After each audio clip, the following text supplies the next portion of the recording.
So many places still undiscovered, but you're stuck in a blast of yesteryear.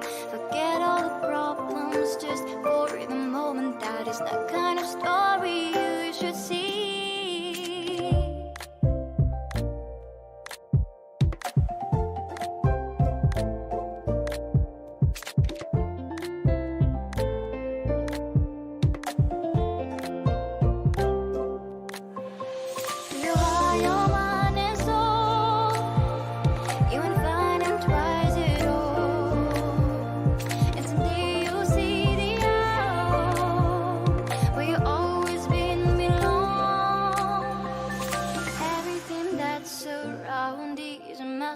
Just open the eyes of your own heart.